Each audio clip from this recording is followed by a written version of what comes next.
What's up, everyone? Welcome back to Phantom Files, the channel where we explore the darkest and most chilling tales. If you're new here, consider subscribing to join us on this journey through the eerie and the unexplained. Let's dive right into today's story, a haunting experience set in the vast, mysterious Mojave Desert. Buckle up, because this one is unforgettable. The Mojave Desert, especially at night, is unlike any other place. Its sheer emptiness consumes every sound, leaving only the occasional whisper of the wind and the rhythmic hum of your vehicle as company. That night, as I navigated its endless expanse in my semi-truck, the darkness felt almost alive, stretching infinitely in all directions. My headlights, dim and overdue for repair, barely illuminated the narrow stretch of road ahead. Beyond the beam of light was a void of shadows, dense and impenetrable. Normally, the desert sky is a tapestry of stars, but this night seemed different. The celestial light was muted, as though the heavens themselves were withholding their glow. As a trucker with nearly 15 years of experience, I've encountered all sorts of oddities on the road. But something about this particular drive felt wrong. The Mojave has a way of toying with your mind, especially during the quiet hours of the night. The unbroken solitude and the oppressive silence began to weigh on me. Driving through the desert can lull you into a trance, the rhythmic hum of the tires almost hypnotic. But this time, I was keenly aware of the eerie stillness around me. No distant headlights, no signs of civilization, just an endless stretch of asphalt surrounded by barren land. Little did I know, this isolation was not the harmless quiet of an empty road. It was the calm before a storm of terror, one that would haunt me for years to come. As I continued driving through the endless desert, the clock in the truck's dashboard showed it was just an hour before sunrise. The dark landscape outside seemed to grow even quieter, as though the desert itself was holding its breath. My dim headlights strained to illuminate the path ahead, and I found myself leaning forward, trying to make out the road in the distance. It was exhausting, but I was determined to push through. Then, in the distance, I noticed something. At first, it looked like a faint flicker, almost like a mirage shimmering in the darkness. As I got closer, the shape solidified, a vehicle, directly ahead, blocking the road. I slowed my truck to a crawl, instinctively scanning the surroundings for any signs of movement. The car was positioned perfectly in the middle of the road, straddling the double yellow line, and its hazard lights blinked in rhythmic defiance against the pitch-black void around it. My heart skipped a beat when I noticed the passenger door was wide open, swinging slightly in the still air. Something was off. The way the car was parked, the open door, it didn't feel right. My first thought was that maybe someone had broken down or needed help. But why would they abandon the vehicle in such a strange position? I brought the semi-truck to a stop just a foot or so from the car, the engine idling loudly in the suffocating silence of the desert night. With no other vehicles in sight and no cell service to call for help, I knew I had to investigate. After all, as a trucker, it wasn't the first time I'd come across stranded motorists, and maybe someone out here genuinely needed assistance. But as I sat in the cab, staring at the eerie scene, a wave of unease settled over me. Summoning my courage, I grabbed my flashlight, climbed down from the truck, and approached the vehicle cautiously. The desert night was unnervingly warm, and the stillness was almost oppressive. The only sound was the faint clicking of the car's hazard lights, echoing unnaturally loud in the empty expanse. As I neared the car, my flashlight illuminated the sleek, crimson frame, a newer model, a Ford Fusion. It was spotless, as though it had been meticulously maintained. But where was the driver? I peered into the car, expecting to see someone slumped in the seat or perhaps asleep in the back. But to my growing apprehension, it was completely empty. The keys were still in the ignition, and nothing seemed out of place inside. The seats were clean, no bags or belongings strewn about, just an empty car sitting inexplicably in the middle of the road. I felt a shiver run down my spine as I scanned my surroundings. My flashlight beam pierced through the darkness, illuminating the road and the barren landscape on either side. Nothing.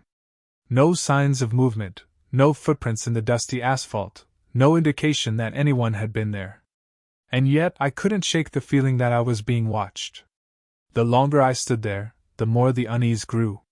The silence, once merely uncomfortable, now felt sinister. I kept glancing over my shoulder, half expecting someone, or something, to emerge from the shadows. My heartbeat quickened, and every instinct in my body screamed at me to get back in the truck and leave. But curiosity got the better of me. Against my better judgment, I decided to check the trunk. Perhaps there was an explanation. Someone could have been injured and unable to call for help. Or maybe it was just paranoia clouding my thoughts. I reached for the trunk, my hand trembling slightly as I gripped the handle. It wouldn't open. Locked. I hesitated. Should I leave it alone? The rational part of my brain was at war with my curiosity, but ultimately, I couldn't walk away without knowing what was inside. I retrieved the keys from the ignition, unlocked the trunk, and gave it another try. This time, it budged slightly but remained stuck. It felt like something was wedged inside, keeping it shut. With growing apprehension, I opened the back door of the car to access the trunk from the inside. The interior was dark, the faint smell of stale air wafting out as I shone my flashlight inside. My heart pounded as I reached for the latch connecting to the trunk. Slowly, I pulled it open. And then, a sound shattered the silence. A gunshot. The deafening gunshot echoed through the barren desert, reverberating off the emptiness like a thunderclap. My ears rang, and my body jerked violently as I slammed my head against the roof of the car in panic.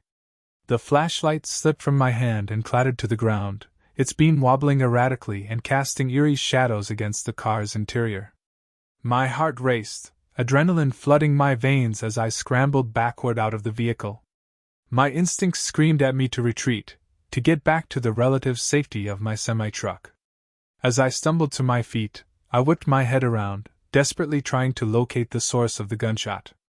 And then I heard it, a voice. Grungy, guttural, and terrifyingly close. "Hey!" it bellowed, cutting through the oppressive silence. My blood ran cold as I realized the voice was approaching rapidly. I glanced toward the horizon, squinting in the dim light cast by my truck's headlights. My breath caught in my throat as a figure materialized out of the darkness. It was a man, a short, husky figure with wild red hair. His overalls were smeared with something dark, and his boots crunched against the gravel with an unsettling determination. In his left hand, he clutched a small, rusted shovel, but it was his right hand that truly sent waves of terror coursing through me. He was holding an old hunting rifle, its barrel glinting ominously in the faint light. For a moment, our eyes locked. His expression wasn't deranged or wild, as one might expect. Instead, he looked almost worried. But that did nothing to quell the alarm bells screaming in my mind. My instincts told me to run, to flee before whatever grim scenario this man was involved in ensnared me as well. The man raised the shovel slightly, as though gesturing at me. "Wait!" he shouted, his voice tinged with desperation. I didn't wait to hear what he wanted. My body moved on autopilot. I turned and sprinted toward my truck, my boots pounding against the asphalt as my breaths came in ragged gasps. My mind raced with horrifying possibilities. Who was this man? Why was he here, armed and standing over an abandoned car? And most chillingly, what was in those garbage bags stuffed into the trunk? As I reached my semi-truck, I fumbled with the door handle, my hands trembling so violently that I nearly dropped the keys. Finally, the door swung open, and I clambered inside, slamming it shut behind me. My shaky hands turned the ignition, and the engine roared to life. But as I shifted the truck into gear, I glanced into the rearview mirror, and froze. The man was standing just a few feet behind the truck now, illuminated starkly by the red glow of my taillights. His features were shadowed, but his posture was rigid, the rifle still clutched tightly in his grip. He wasn't aiming it at me, yet, but the sight of him rooted me to my seat. "Wait!" he shouted again, his voice carrying over the rumble of the engine. His free hand reached out in a strange, almost pleading gesture. But then, as if realizing I wasn't going to comply, he did something that chilled me to my core. He dropped the shovel to the ground with a metallic clang and started waving both arms frantically. His movements were erratic, almost like he was trying to signal me. Or maybe lure me back. I shook my head, my fear overtaking any sense of curiosity. Whatever he wanted, I didn't care. I wasn't sticking around to find out. I slammed my foot on the accelerator, and the semi-truck lurched forward, its powerful engine roaring as I tore away from the scene. In the mirror, I saw the man sprinting after me for a few desperate seconds before stopping abruptly. He turned back toward the car and began fiddling with something at the trunk. I didn't dare slow down. My mind was a whirlwind of terror and confusion as the truck barreled down the deserted road. What the hell had just happened? But my ordeal wasn't over yet. As I sped away, the haunting figure of the man grew smaller in my rearview mirror, eventually swallowed by the dark desert. My heart pounded in my chest, the adrenaline from the encounter still coursing through me. My hands gripped the steering wheel so tightly my knuckles turned white. I told myself over and over that I was safe now, that it was over. But it wasn't.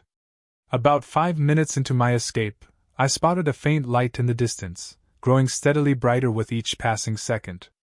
At first, I hoped it was just another vehicle traveling down the lonely stretch of road. Maybe another trucker, someone who could help put more distance between me and the madness I'd just encountered. But as the lights drew closer, my optimism turned to dread. The headlights were moving far too fast, weaving slightly as they approached. My stomach churned as the realization hit me: the red Ford Fusion was back. And it was chasing me. The sedan's engine roared like an animal in pursuit, growing louder as the car closed the gap. My pulse spiked, and my mind raced through my options. There weren't many. The Mojave Desert stretched endlessly on either side of the road, offering no places to hide or pull off safely. I was completely exposed. Think, damn it, I muttered to myself, my voice trembling. Just think! The Ford was almost on my bumper now, its headlights flooding my cabin with light.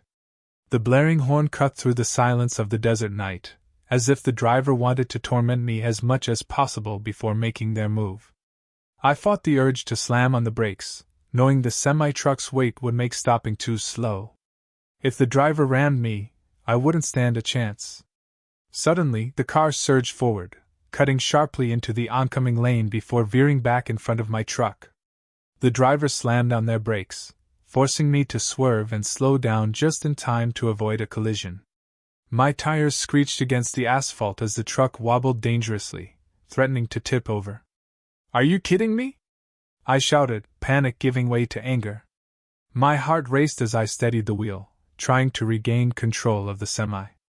The Ford sped ahead, then slowed, its hazard lights flashing mockingly. I reached for my phone with trembling hands, frantically dialing 911. My voice shook as I explained the situation to the dispatcher, describing the car, the man, and the terrifying events leading up to this moment. They assured me that officers were on their way, but I couldn't count on them arriving in time. The Ford cut back behind me, then attempted to pull alongside the truck.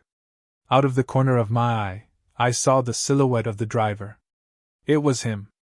The man from before, still wearing the same overalls, his red hair glowing faintly in the dim light of his car's dashboard.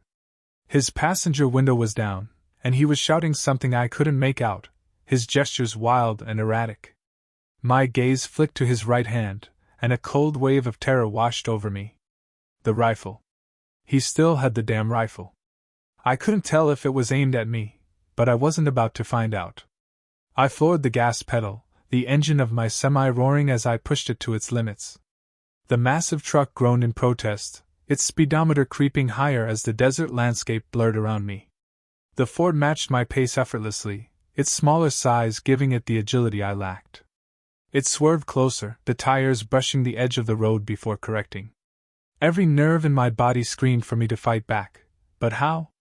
I was outmatched in both speed and maneuverability. My only advantage was the sheer size of my truck, but even that felt like a flimsy defense against the unpredictable driver. Suddenly, blue and red lights pierced the darkness ahead. Relief surged through me like a tidal wave as I realized help was finally here. The Ford immediately veered off the road, disappearing into the desert with a spray of dust and gravel. I slowed my truck as I approached the patrol car, pulling over to the side of the road with shaky hands. An officer approached my cab as I climbed down, my legs barely supporting me. I tried to explain everything, about the man, the gunshot, the chase, but the words tumbled out in a chaotic mess. The officer listened intently, nodding as he took notes. But as I looked back at the empty desert where the Ford had vanished, a chilling thought crept into my mind. This wasn't over. That man was still out there, and I had a sinking feeling that he wasn't done with me yet. The officer who had pulled me over was calm, almost too calm. His demeanor didn't match the chaos I had just escaped. As I caught my breath, he began asking a string of questions. "Are you hurt? Did the man in the Ford fire at you or your vehicle? Can you describe him again?" I tried my best to answer, my voice shaky. He had red hair, overalls. Looked like a farmer or something. He had a rifle. He chased me for miles and he was just here." I gestured frantically toward the dark desert. "He ran off that way when he saw your lights." The officer nodded, jotting down notes on a small pad. "We've had reports of suspicious activity in this area before. I'll call for backup and have someone comb the desert." My chest tightened. Reports of suspicious activity? I wanted to demand more details, but my exhaustion outweighed my curiosity. My legs trembled as I leaned against the side of my truck, the weight of the night finally crashing down on me.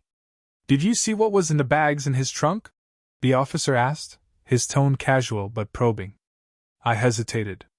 The image of those squished garbage bags and the tight rope tying the trunk closed came flooding back. I shook my head. "No.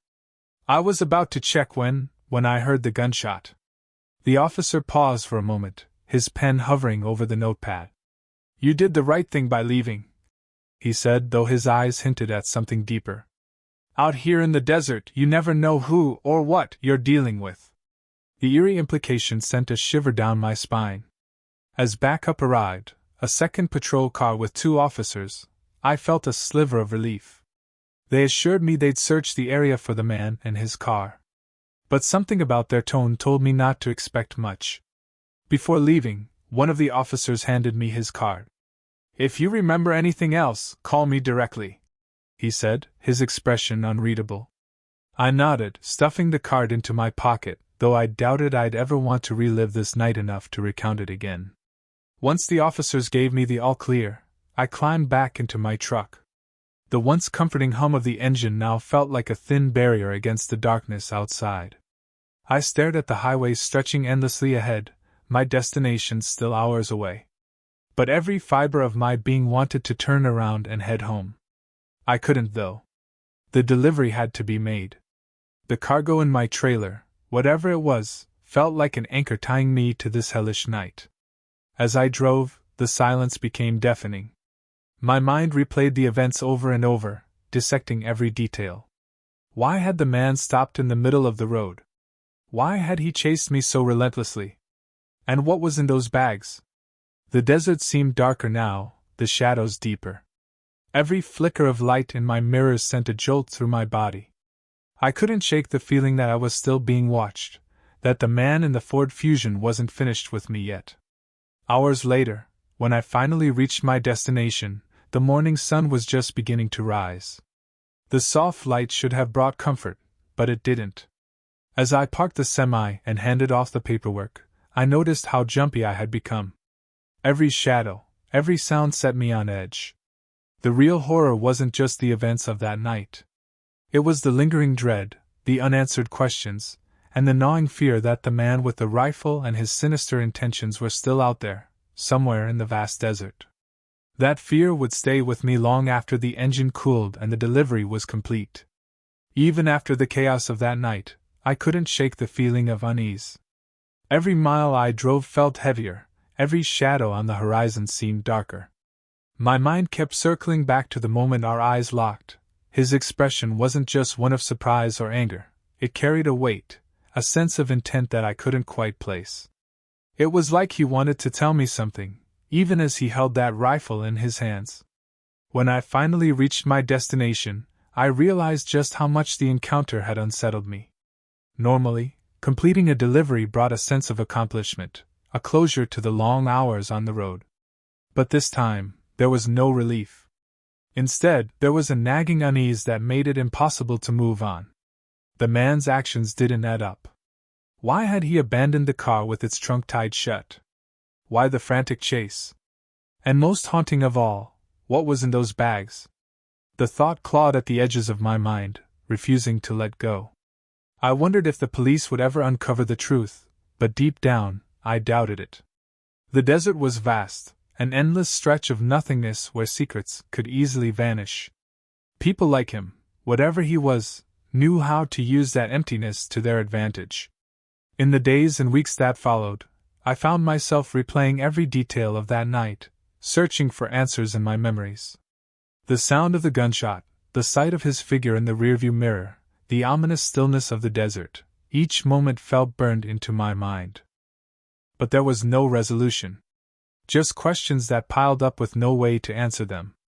Every time I drove through the desert after that, I found myself gripping the wheel tighter, my eyes darting to every shadow, every parked car, every figure that seemed out of place.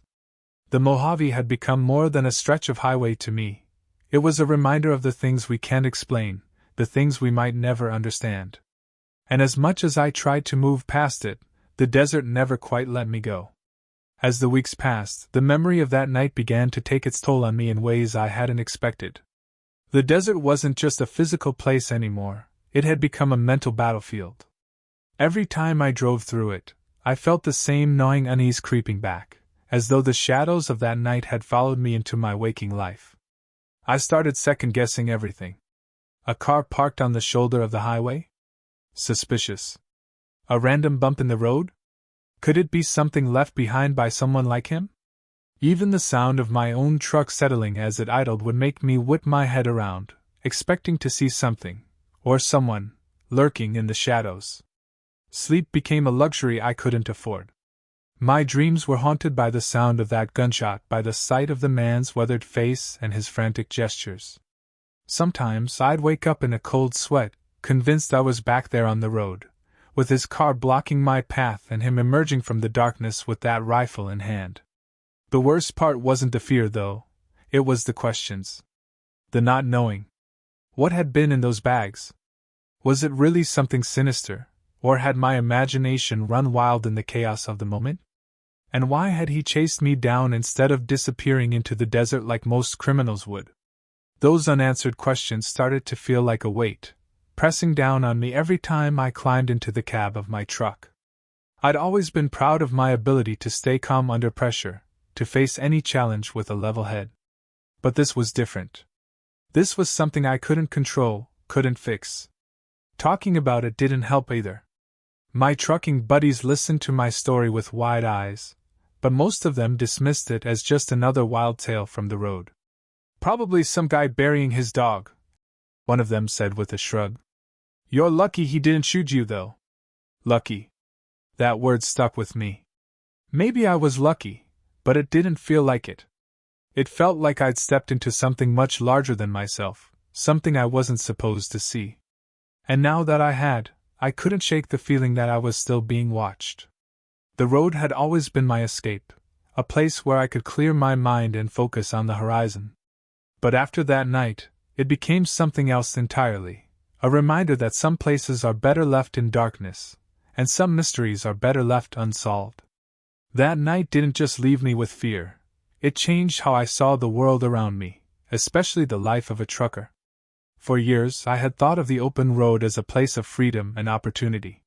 It was my sanctuary, where the hum of the engine and the endless stretch of asphalt felt like an escape from the grind of everyday life.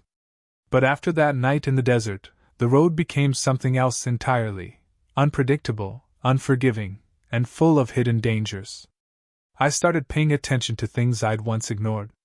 Every deserted stretch of highway felt like it had a story waiting to be unearthed, and not all of them would have happy endings. I noticed how isolated truckers like me really are out there. Sure, we wave at each other as we pass, exchange a nod at a rest stop, but for the most part, it's a solitary life. And in that solitude, anything can happen. driving through the Mojave again, something I had to do a few weeks after the incident, was like reliving the nightmare. I found myself gripping the wheel tighter, my eyes scanning every shadow for signs of movement. Every car I passed became a potential threat, every roadside stop a risk. I even started questioning whether I should keep doing this job, wondering if it was worth the toll it was taking on my mind. But then I realized something: the road had always been dangerous.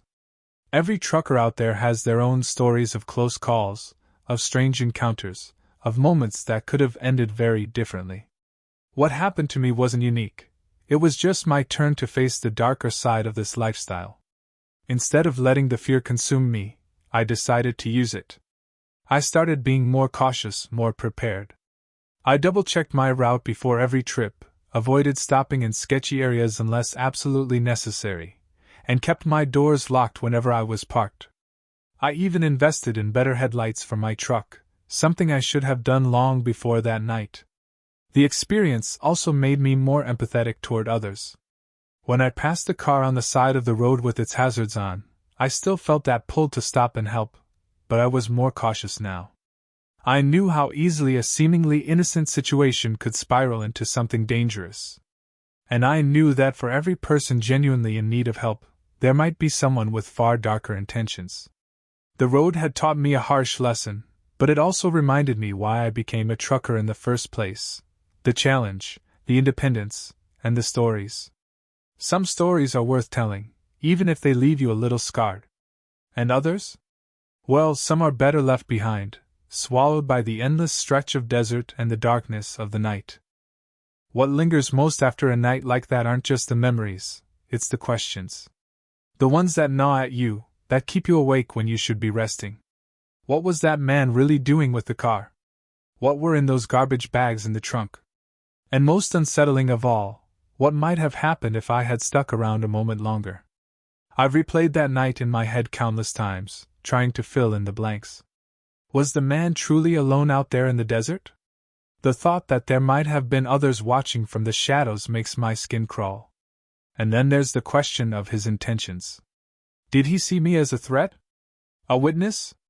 Or was I just unlucky enough to stumble onto his scene before he could finish whatever it was he was doing? The garbage bags, though, they haunt me. It's impossible not to let your mind go to the worst-case scenario. Were they just trash, something innocent that my overactive imagination has twisted into something sinister? Or were they evidence of something far more horrifying? The way the trunk was tied shut, the way it wouldn't open, it felt like something was deliberately hidden in there. But without proof, all I have are my suspicions. I've tried rationalizing it, telling myself it was probably nothing. Maybe he was burying roadkill or disposing of something totally mundane. But when I think about the gunshot, the way he appeared out of nowhere, and the sheer desperation in his face as he chased after my truck, it's hard to believe this was just some innocent misunderstanding. And then there's the police. Why didn't they do more? I understand they probably get calls like this all the time, truckers reporting strange things on the road. But the fact that I never got a follow-up, that no one ever contacted me to explain what they found, if anything, leaves a heavy weight on my shoulders. Did they even investigate? Or did they just dismiss it as another wild story from the desert? The uncertainty has stuck with me. It's like an itch I can't scratch, a puzzle with too many missing pieces. I've read enough crime stories, watched enough documentaries to know how easily people disappear out there in the wilderness, how many cases go unsolved. I can't help but wonder, was I just another close call in a long line of stories that never get closure? In the end, all I can do is accept that I'll probably never have all the answers. The desert keeps its secrets well, and the road moves on, dragging me with it. But the questions remain, echoing in the back of my mind every time I see a car pulled over in the middle of nowhere, every time I drive through the stillness of a pitch-black night. The aftermath of that night left me with more than just unanswered questions. It left a mark on how I approached life on the road. I used to think of the highway as a place of solitude, a space where I could disconnect from the chaos of daily life and focus solely on the miles ahead. Now, every stretch of road feels a little darker, every quiet moment a little too quiet. For weeks after the incident, I found myself jumping at shadows. Every time I passed a car parked on the shoulder or saw headlights in the distance, I felt my pulse quicken. Even mundane things, like stopping for gas or grabbing a bite to eat, felt charged with tension.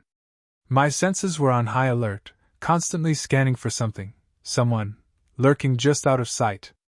I started questioning my instincts. Should I have left the scene earlier? Was it reckless to investigate the car at all? As truckers, we pride ourselves on being self-reliant, on stepping up when someone might need help. But that night taught me that good intentions can lead you into dangerous situations. The next time I see a car with its hazards on in the middle of nowhere, will I stop? Or will I keep driving, hoping someone else will take the risk? Even now, years later, the experience hasn't fully left me. It creeps into my dreams sometimes, playing out in vivid detail. The sound of that gunshot, the sight of the man standing there with his rifle and shovel, it's all seared into my memory. And in those dreams, there's always a moment where I don't make it back to my truck in time, where the story takes a much darker turn. Beyond the personal impact, that night also changed how I see the world. It's easy to forget, in the comfort of our routines, that danger can lurk anywhere. We like to think of evil as something distant, something we only encounter in headlines or horror movies. But that night reminded me that it's real, and sometimes it's closer than we'd like to admit. Despite everything, I try to remind myself that I made it out. That I was lucky. Not everyone who encounters something, or someone, like that in the desert gets to tell their story. And maybe that's the scariest part of all, knowing how close I came to becoming just another unsolved mystery. Another set of questions that will never be answered. After the initial shock of that night wore off, I was left with a chilling realization. I might never know the full truth of what happened or what could have happened. The uncertainty was its own kind of torment. My mind raced with theories, each one more unsettling than the last. Was the man truly alone, or were there others hiding in the shadows? What was in those garbage bags? Was I on the verge of discovering something I wasn't supposed to see, something that could have made me a target? The possibilities felt endless and terrifying. Every moment in the truck afterward felt heavier. I started noticing things I might have otherwise ignored, the cars that seemed to follow me for too many miles, the figures lurking in the shadows at truck stops, and the quiet stretches of road that suddenly felt suffocating. Every interaction became a potential threat, every glance a potential signal of danger. But the most haunting part wasn't what I saw, it was what I felt. The sense that I had narrowly escaped something much larger than I could comprehend. It wasn't just a man with a rifle. It was the possibility of an entire story I'd unwittingly stumbled into. Was he part of something criminal? Was he covering up a horrible act, or was I witnessing the aftermath of something even more sinister? The police, despite their best efforts, never gave me the closure I was desperate for. Their lack of updates was almost worse than the event itself. Without answers, I was left to fill in the blanks, and my imagination often led me to the darkest corners of possibility. I started researching similar incidents, trying to find connections or explanations. What I found wasn't comforting. Stories of lone travelers vanishing in the desert, reports of suspicious vehicles abandoned on highways, and unsolved cases with chillingly familiar details. It was a grim reminder that my experience wasn't entirely unique, and that others hadn't been as lucky. Yet, for all the fear and uncertainty, there was a strange sense of gratitude. I had survived. Whatever the man's intentions were, he hadn't succeeded. And while the uncertainty still lingers, it serves as a constant reminder to stay vigilant, to trust my instincts, and to value the life I might have so easily lost that night. The days and weeks that followed were not easy. While I may have escaped physically unharmed, the psychological scars were far deeper than I anticipated. Every time I closed my eyes, I could see the man's face, his rifle gleaming faintly in the dim light. His eyes weren't those of a deranged lunatic. They were cold, calculating, and filled with intent. That expression is something I don't think I'll ever forget. Sleep became elusive. Every creak of my truck's interior or gust of wind against the window would jolt me awake, heart pounding. My once beloved solitude on the road now felt like a curse. Where I had once found peace in the quiet, vast expanse of highways and deserts, I now felt exposed, vulnerable, and watched. It was as if the safety net I had always relied on had been ripped away. The road itself turned into a labyrinth of paranoia. I found myself checking my mirrors obsessively, convinced that every pair of headlights in the distance belonged to the red-haired man. Every vehicle I passed made me nervous, and every rest stop seemed like a trap waiting to spring. My usual routine of stopping to stretch or grab a quick bite was replaced with locking the doors and eating in my truck. Conversations with other truckers, which had once been a source of camaraderie and relief, became painful reminders of what I had endured. Sharing my story brought mixed reactions. Some believed me wholeheartedly, sharing their own close calls and bizarre tales, while others scoffed, saying I'd let exhaustion get the better of me. But even those who believed me could only offer words of solidarity. No one could undo the lingering sense of danger that now shadowed my every mile. I started doubting myself in ways I never had before. Should I have investigated that trunk further? Should I have waited for the police before leaving? Did I make things worse by running? Or was running the only reason I'm still alive? The questions spiraled, and with no answers to ground me, I felt untethered. Professional help crossed my mind, but there's a stigma in this industry about admitting weakness, especially when it comes to mental health. The idea of sitting in a therapist's office and explaining how a seemingly normal haul turned into a nightmare felt both daunting and embarrassing. So I bottled it up, convincing myself that time would heal the wounds. But the truth was, time didn't heal, it simply dulled the edges. The man's face, the sound of his voice, the eerie quiet of the desert, they all stayed with me, lurking in the corners of my mind, ready to resurface at the slightest trigger. I've learned to live with the toll it's taken on me, but I'll never be the same. The road, which once felt like a friend, now feels like a necessary enemy. It's a constant battle to maintain focus, to resist the urge to pull over and quit entirely. And while I've managed to keep going, I've come to accept that the psychological toll of that night will likely never fully fade. In the months that followed the incident, I tried to regain some sense of normalcy in my life, but the road never felt the same. The once monotonous, soothing routine of trucking had been replaced with a pervasive sense of unease. It was no longer just about the miles or the deliveries. It was about watching my back, staying alert for danger, and second-guessing every shadow and sound. The police never followed up, which left me in a frustrating limbo. Part of me hoped they had found something definitive, an arrest, evidence, anything to put my mind at ease. But as the weeks turned into months, it became clear that whatever investigation they conducted had turned up empty. I was left with only my memories and the lingering fear that the man might still be out there. I tried connecting with other truckers, hoping to find someone who might have experienced something similar. The trucking community can be a close-knit one, and stories of strange encounters often circulate at truck stops and over the CB radio. But no one had a tale that matched mine. Sure, there were stories of strange lights in the sky or unexplained noises on lonely stretches of highway, but nothing as tangible and terrifying as a man with a gun and a trunk full of mystery. To cope, I started altering my routes. I avoided the Mojave Desert altogether, even if it meant taking longer trips. I made a point to refuel and stock up well before reaching remote stretches of highway, so I wouldn't have to stop at questionable locations. I even invested in a dashcam and other safety measures, including a personal alarm system, to give myself some sense of control over future situations. My personal life also took a hit. Friends and family noticed I was more withdrawn, less eager to share my experiences on the road. The vibrant stories I used to tell were replaced with vague updates or half-hearted reassurances that everything was fine. I didn't want to burden them with the fear and paranoia that had taken root in me.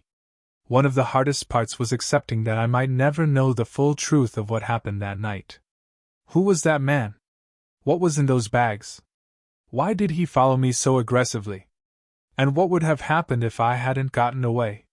These questions haunted me, popping up at the most unexpected times, while driving, lying in bed, or even in my rare moments of peace. Despite the fear and uncertainty, I knew I had to keep going. Trucking was my livelihood, and quitting wasn't an option. So I adapted. I learned to compartmentalize the experience, tucking it away in a corner of my mind that I rarely allowed myself to visit. But it's still there, a dark reminder of how quickly things can turn from routine to terrifying. To this day, I drive with my doors locked, my eyes constantly scanning the horizon for anything out of place. I've developed a hyper-awareness that borders on paranoia, but I'd rather be overly cautious than caught off guard again. The road may never feel entirely safe, but I've come to accept that. It's part of the job, and it's part of my story now. The experience taught me lessons I never anticipated when I first took to the open road. The most glaring realization was just how vulnerable truckers are, especially in the dead of night on desolate highways. For all the bravado I once carried, thinking I was untouchable because of my size or my truck's imposing stature, this encounter shattered that illusion. It reminded me that danger can come in any form, often when you least expect it. One of the first lessons I learned was to trust my instincts. Looking back, there were so many signs that something wasn't right. The oddly positioned car, the open trunk, the eerie silence of the desert night. Yet my initial curiosity outweighed my caution. That night, I learned the hard way that instincts are often the first and best line of defense in unpredictable situations. Another critical takeaway was the importance of preparation. After the incident, I overhauled how I approached my trips. I invested in better lighting for my truck, ensuring I could see clearly even on the darkest roads. I began carrying basic tools for self-defense, as well as a flashlight and emergency gear. My truck became more than just a vehicle, it became a mobile fortress, equipped to handle the unexpected. I also became more diligent about communicating my whereabouts. Before, I often took pride in my independence, seeing no need to check in with anyone during my long hauls. That changed. Now I make it a point to let someone know my route and expected arrival times. It's a simple measure, but it provides a layer of accountability that could be life-saving in an emergency. Perhaps the most profound lesson was the realization that no job is worth sacrificing your safety. In the past, I pushed through exhaustion and ignored potential risks to stay on schedule and maximize earnings. That night in the Mojave forced me to reassess my priorities. I now prioritize rest and safety over speed. It's not always easy in an industry driven by tight deadlines, but I've learned that arriving late is far better than not arriving at all. Lastly, the incident deepened my appreciation for the camaraderie within the trucking community. When I shared my story with fellow truckers, I was met with a mix of shock, empathy, and advice. Their support reminded me that, while we often work alone, we're part of a larger network. We look out for each other in ways that only those who face the same challenges can truly understand. This experience didn't just make me a more cautious trucker, it made me a more aware and prepared person overall.